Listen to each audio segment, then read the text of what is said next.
যে বিভিন্ন আইটিআই রয়েছে।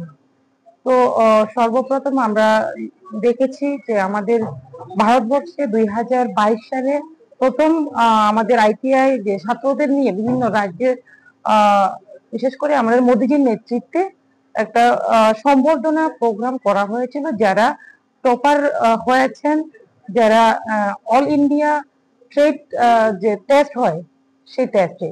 তো সেই থেকে শুরু করে বিভিন্ন রাজ্যের পাশাপাশি আমাদের ত্রিপুরা রাজ্যেও এবার আমরা রাজ্য লেভেলের যারা টপার হয়েছে তাদেরকে আমরা সম্বর্ধনা অনুষ্ঠান আমরা আয়োজন করেছি। তার জন্য আমরা আপনারা জানেন যে 1275 জন ট্রেনিং নিয়েছে, যারা ট্রেনার রয়েছে তারা ট্রেনিং নিয়েছে 1-2 বছরের।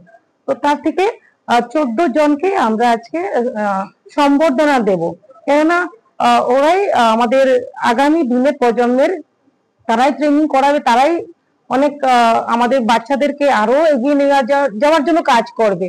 তো সেক্ষেত্রে আমি মনে করি যে এই ধরনের উৎসাহ দেওয়া, এই ধরনের তাদেরকে সম্বর্ধনা দেওয়া সেটা আমাদের দরকার, কেননা আগামী দিনে আমাদের ত্রিপুরা রাজ্যকে আত্মনির্ভর করতে হলে আমাদের প্রত্যেকেরই এই ধরনের উদ্যোগ নেওয়া দরকার। আমি আশাবাদী আমাদের ত্রিপুরা রাজ্য এক ত্রিপুরা শ্রেষ্ঠ ত্রিপুরা গড়ার ক্ষেত্রে এটা একটা বড় উদ্যোগ, এবং আমরা জানি আমাদের রাজ্যের মাননীয় মুখ্যমন্ত্রী প্রফেসর ডক্টর মানিক সাহাজির নেতৃত্বে আমাদের বিভিন্ন ধরনের প্রকল্প রয়েছে। তার মধ্যে দক্ষতা উন্নয়ন প্রকল্প থেকে শুরু করে বিভিন্ন স্কিম রয়েছে। একটাই লক্ষ্য, আমাদের ত্রিপুরাকে আত্মনির্ভর করা। তার জন্য আজকে আমরা যারা আমাদের টপার যারা রয়েছে তাদেরকে আমরা সম্বর্ধনা দেব।